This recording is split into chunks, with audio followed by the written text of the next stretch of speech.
నమస్తే, welcome to NSTV news. ముందుగా ముఖ్యాంశాలు.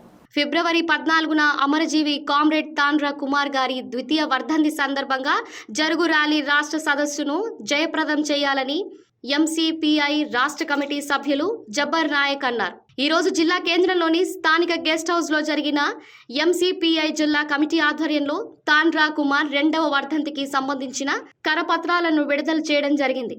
కామ్రేడ్ తాండ్ర కుమార్ గారి ద్వితీయ వర్ధంతి కార్యక్రమం కరపత్రాన్ని విడుదల చేసి మాట్లాడుతూ బడుగు బలహీన వర్గాలకు ఆశాజ్యోతి, బహుజనుల బంధువు, పేదల పెన్నిధి తాండ్ర కుమార్ గారిని అన్నారు. ఆయన ద్వితీయ వర్ధంతి సందర్భంగా మియాపూర్ క్రాస్ రోడ్ వద్ద కామ్రేడ్ తాండ్ర కుమార్ గారి భారీ స్తూపం నుండి ఎంఏ నగర్ వరకు ర్యాలీ అనంతరం ఎంసీపీఐ కార్యాలయం వద్ద రాష్ట్ర సదస్సును జరుపుతున్నామని, ఈ కార్యక్రమానికి జిల్లా నుంచి పార్టీ శ్రేణులను హాజరుపరుస్తూ పెద్ద ఎత్తున కార్యక్రమాన్ని జరుపుతున్నామని తెలియజేశారు. కామ్రేడ్ తాండ్ర కుమార్ గారి ద్వితీయ వర్ధంతి కార్యక్రమాన్ని అన్ని వర్గాల ప్రజలు జయప్రదం చేయాలని పిలుపునిచ్చారు. ఈ కార్యక్రమంలో జిల్లా కమిటీ సభ్యులు నరసింహులు, సుజాత, లీలా, భార్గవి, జంగయ్య, బాలరాజు, రమేష్, రాము తదితరులు పాల్గొన్నారు.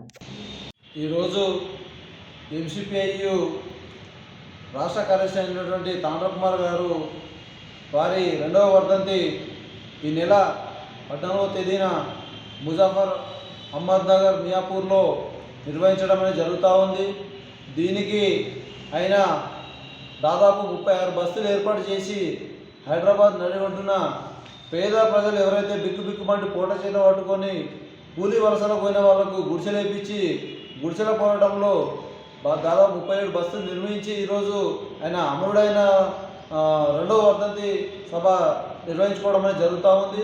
దాంట్లో భాగంగానే ఈరోజు కామారెడ్డి జిల్లా కేంద్రంలో ఆయన వర్ధంతి సభకు సంబంధించిన పోస్టర్ను ఆవిష్కరించడం అనేది జరిగింది. అయితే ఆయన పీడిత తాడిత ప్రజల కోసం అనేక ఉద్యమాలు నిర్మించి చిన్న వయసు నుంచే ఎర్రజెండా పట్టుకొని పేదల పక్షాన పోరాడినటువంటి వ్యక్తి తాండ్ర కుమార్ గారు. అతని 2వ వర్ధంతి జరుగుతున్న సందర్భంగా కామారెడ్డి జిల్లా నుంచి కూడా మనం భారీ ఎత్తున తరలి వెళ్ళి